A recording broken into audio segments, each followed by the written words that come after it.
Antes de que un pez se tragara a un hombre, algo mucho más grande había sucedido. Dios habló, y Jonás huyó. No era un héroe, ni un santo perfecto. Era un profeta intentando entender por qué había sido elegido para enfrentar la ciudad más temida de la tierra. El llamado era real, y el miedo también. Y lo que decidió hacer después cambiaría el curso de la historia. Nínive era símbolo de arrogancia, violencia e idolatría. Un lugar que hasta los profetas preferían olvidar. Dios le pidió a Jonás que predicara allí, para advertir al pueblo de sus pecados. Era un llamado que sonaba como una sentencia. Y Jonás simplemente no quiso escuchar. Su corazón se encogió. Conocía el poder del perdón divino, y tal vez ese fuera el problema. Jonás temía que Dios tuviera demasiada misericordia con quienes, a sus ojos, no la merecían. Un dilema que lo hizo luchar con su propio sentido de justicia. La mente humana siempre busca un atajo cuando el deber pesa más que el orgullo. Jonás creyó que podía escapar, que bastaba con cambiar de rumbo, quizá incluso de mar. Después de todo, ¿quién podría encontrar a un hombre en medio del océano? Pero aquí es donde la historia cambia de tono, porque nadie puede huir de Dios, solo perderse en el camino hacia Él. Y el profeta aún no sabía que su fuga sería el inicio de una de las mayores lecciones espirituales jamás registradas. Jonás llegó al puerto de Jope con el corazón aún en conflicto. El viento soplaba suave, el mar parecía tranquilo, y eso le dio una falsa sensación de control. Pagó el pasaje hacia Tarsis, el destino más lejano posible de la misión que había recibido. Mientras el barco se preparaba para zarpar, Jonás miró el horizonte y respiró profundo.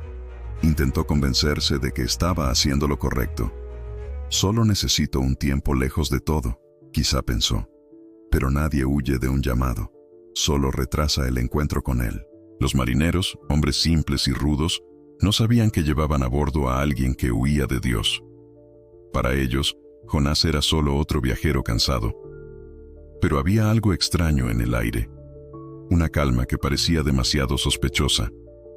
En la cubierta, el profeta observaba el mar e imaginaba si Dios lo dejaría ir. Es curioso, incluso quien huye de Dios sabe que Él sigue cerca. El silencio a veces no es ausencia, sino el sonido de Dios esperando que lo notemos. Y el cielo, que hasta entonces parecía tranquilo, empezó a cambiar. Las nubes se cerraron lentamente, el viento ganó fuerza, y el mar, paciente hasta ese momento, se preparaba para responder a la huida de un hombre. La tormenta no llegó de repente, fue creciendo como una respiración profunda de la propia naturaleza. El viento aullaba, las olas golpeaban el casco, y los marineros gritaban tratando de salvarse. Cada uno invocaba a su Dios, pero ninguno respondía. Jonás dormía, un sueño pesado, casi desafiante. El capitán lo despertó con desesperación. Levántate y clama a tu Dios. Y en ese momento, Jonás lo supo. Aquella tormenta tenía un nombre. Era el eco de su propia desobediencia. Mientras los marineros arrojaban la carga al mar, decidieron echar suertes para descubrir al culpable.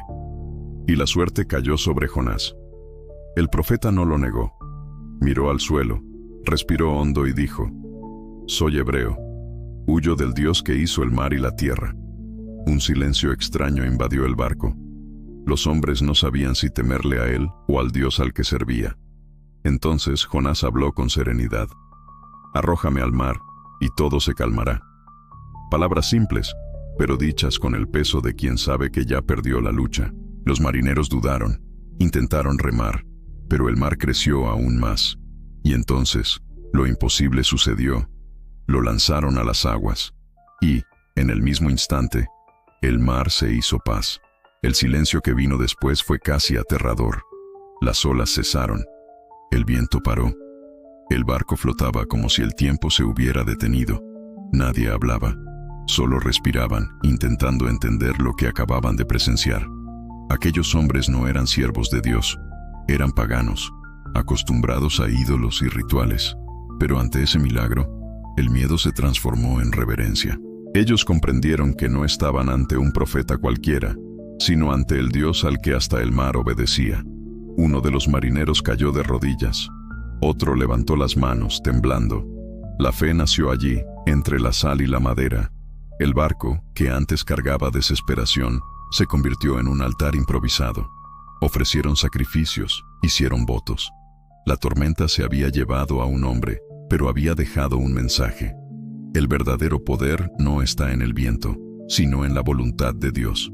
Y mientras el mar se calmaba, una sombra en las profundidades comenzó a moverse.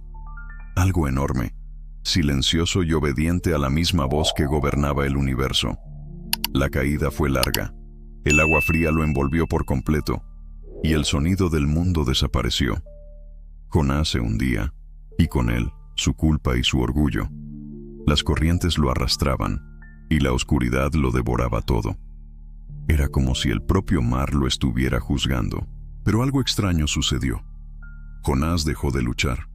Su cuerpo agotado se rindió, y en ese instante, la huida terminó. Comprendió lo que nadie quiere admitir: no se puede huir del Creador. Las aguas se hicieron más densas, y el tiempo pareció disolverse. Jonás pensó en Dios. Por primera vez, no con miedo, sino con arrepentimiento. Y el arrepentimiento siempre llama una respuesta. De repente, una sombra colosal se acercó. Un movimiento rápido, un remolino, un vacío de silencio. Y entonces, lo imposible. Jonás fue tragado entero. Pero no fue el final. Fue el comienzo de un nuevo principio. El hombre que había caído en desgracia ahora estaba guardado dentro del milagro. Jonás abrió los ojos. El aire era denso, caliente, vivo. Tocó las paredes que lo rodeaban, orgánicas, palpitantes. Estaba dentro de algo, vivo, y aún así respiraba. La muerte no lo había encontrado. El vientre del pez era oscuro, pero no vacío. Era un lugar de reflexión, de pausa, un confinamiento divino. Dios no lo estaba castigando, lo estaba moldeando. Allí dentro, el tiempo perdió su sentido. Los días y las noches se confundían. Jonás comenzó a pensar en todo lo que había sucedido: el llamado, la huida, el miedo, el mar. Cada recuerdo dolía como una revelación. Lo curioso es que el pez no fue enviado para destruirlo, sino para preservarlo. El mismo mar que lo habría devorado, ahora lo protegía. Cuando Dios decide enseñarte algo, usa incluso las entrañas de la creación. Y allí, en el silencio de las profundidades, Jonás comenzó a escuchar. No una voz exterior, sino una voz interior. La conversación que solo nace cuando dejamos de huir. Dentro del pez, el tiempo dejó de existir. 3 días y 3 noches. Un número simbólico, eterno, casi sagrado. Jonás no sabía cuánto tiempo había pasado. Las horas parecían líquidas, como si el reloj de Dios marcara el tiempo al ritmo de los latidos del arrepentimiento. El primer día fue miedo. El segundo, silencio. El tercero, comprensión. Cuando el cuerpo se acostumbra al encierro, la mente se ve obligada a mirar hacia adentro. Y Jonás comenzó a darse cuenta de que el océano más profundo no era el de afuera, sino el que vivía dentro de él. Pensaba en Nínive, pero sobre todo en sí mismo. Recordó cada palabra ignorada, cada orden evitada. El arrepentimiento venía como olas, fuertes, constantes, necesarias. Y por primera vez, dejó de discutir con Dios. Allí, en las entrañas de un ser vivo, Jonás vivió la experiencia que todo ser humano teme y necesita: el enfrentamiento con su propio ego. En la oscuridad, el orgullo no sobrevive, solo la verdad sigue respirando. Y cuando el silencio se volvió insoportable, Jonás hizo lo que debía haber hecho desde el principio. Oró, pero esta vez no para escapar, sino para entender. La oración de Jonás no fue ensayada. No tuvo rimas ni palabras elegantes. Fue un desahogo crudo, una confesión que mezclaba lágrimas, arrepentimiento y gratitud. Y quizá por eso fue escuchada, porque la sinceridad tiene un sonido que el cielo reconoce. Habló con Dios sin promesas. Dijo que había fallado, que había intentado huir, que ahora comprendía. Y en medio de la oscuridad, agradeció por seguir con vida, porque estar vivo ya era misericordia. Mientras oraba, algo dentro de él cambiaba. La culpa daba paso a la paz. El miedo se transformaba en rendición, y la soledad, por primera vez, se convertía en compañía divina. Es extraño decirlo, pero Jonás nunca estuvo tan cerca de Dios como dentro de aquel pez. Afuera, el mar se movía en silencio. El gran pez nadaba en círculos, obedeciendo una orden invisible. Era como si el propio océano esperara el momento exacto para cumplir el siguiente paso. Y cuando Jonás terminó su oración, el pez se detuvo. Todo el cuerpo de la criatura vibró como un tambor lejano. Era la respuesta. El arrepentimiento había sido aceptado. De repente, un torrente de luz atravesó la oscuridad. El pez emergió con fuerza, cortando las aguas. El cielo estaba despejado, el aire era puro, y por primera vez en días, Jonás respiró libertad. Su cuerpo fue lanzado a la orilla, como una nueva creación. Cayó de rodillas. Sentía la sal, el calor, la arena. Y lloró, no de miedo, sino de gratitud. El mismo Dios que le permitió hundirse ahora lo ponía de pie. La justicia divina es diferente de la humana. Corrige para restaurar. Ninguna voz celestial se escuchó, pero Jonás sabía que el llamado seguía siendo el mismo. La misión que intentó evitar aún lo esperaba, solo que ahora ya no era el mismo hombre. El mar detrás de él parecía en paz. El viento soplaba suavemente como si dijera, ahora ve. El silencio que antes pesaba, ahora lo impulsaba. Y Jonás, cubierto de arena y arrepentimiento, se levantó. Un hombre marcado por la caída, pero guiado por la gracia. Nínive, una ciudad gigantesca, ruidosa y caótica. 3 días de camino de un extremo al otro. Cuando Jonás llegó, los guardias lo miraron con extrañeza. Un hombre de aspecto agotado, venido del desierto, con la mirada de quien ha visto lo imposible. No necesitó gritar. Las palabras salían con una autoridad natural. Aún 40 días, y Nínive será destruida. Así de simple. Pero había algo diferente en esa voz, una verdad que cortaba el aire como una espada. Los habitantes empezaron a escuchar. Algunos se burlaban, otros guardaban silencio. Y poco a poco, el rumor se extendió. Toda la ciudad hablaba del hombre que sobrevivió al vientre de un monstruo. Y hasta quienes no creían, empezaron a dudar de su propia incredulidad.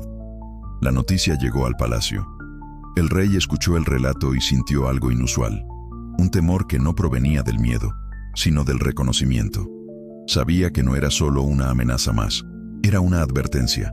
Y así, sin milagros visibles, sin truenos ni relámpagos, Nínive comenzó a cambiar. El arrepentimiento colectivo nació primero en silencio, y luego en llanto. Desde el rey hasta el siervo, desde el noble hasta el mendigo, todos se humillaron.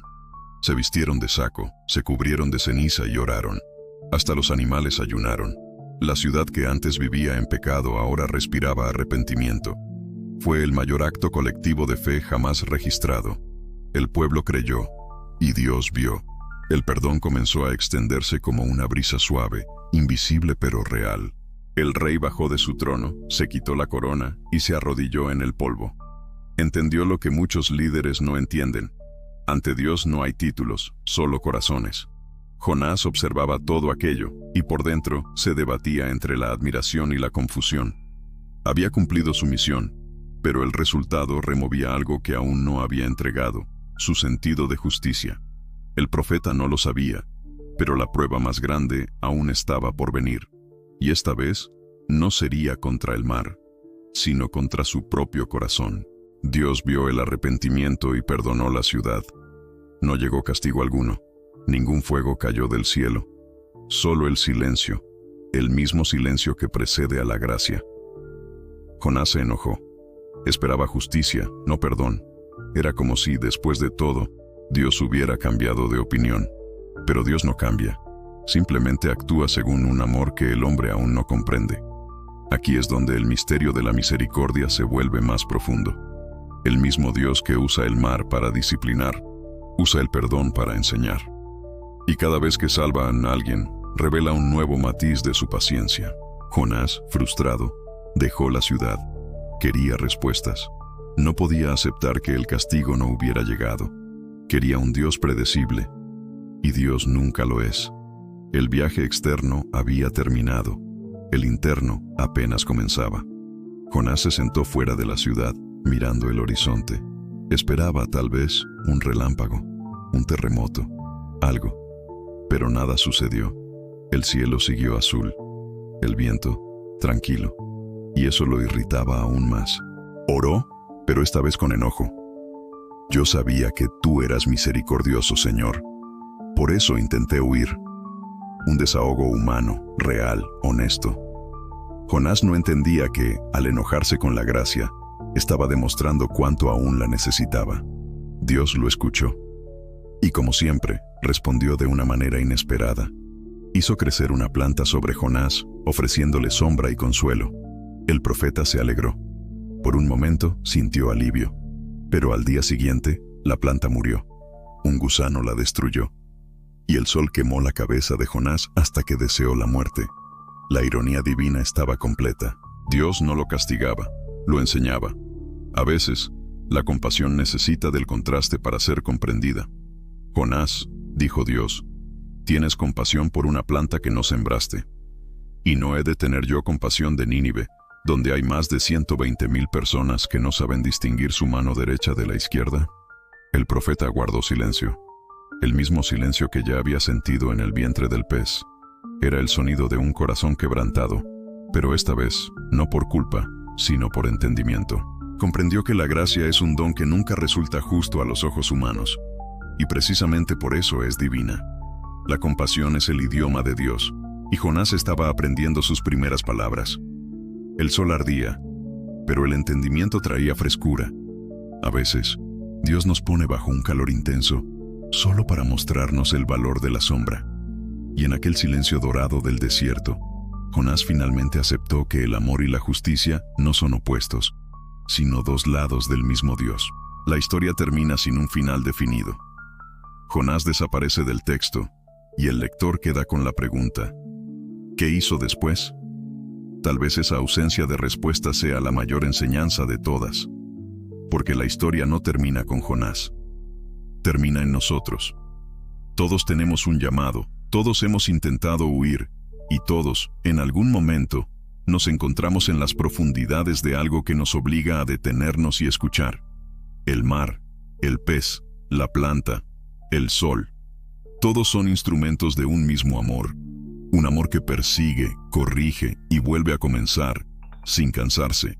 Jonás aprendió que Dios no necesita profetas perfectos, sino corazones dispuestos. Y esa lección resuena hasta hoy, entre mares, desiertos y ciudades modernas. Tal vez, al final, el verdadero milagro no fue el pez, sino el corazón humano reconociendo, por fin, que por más lejos que vaya, Dios siempre encuentra un camino de regreso. Si esta historia te tocó de alguna manera, suscríbete ahora al canal y activa la campanita. Aquí, cada nuevo video revela un misterio diferente. Verdades ocultas entre las páginas de la Biblia que pueden cambiar la forma en que entiendes el mundo espiritual. Y ahora cuéntame, ¿qué parte de este video te hizo pensar más? ¿Lo que ya ocurrió o lo que aún está por suceder? Deja tu respuesta en los comentarios. Podría inspirar el próximo episodio.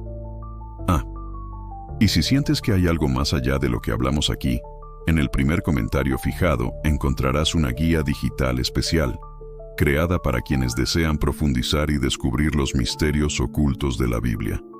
Es algo accesible, hecho con dedicación, para quienes no solo buscan respuestas, sino entendimiento.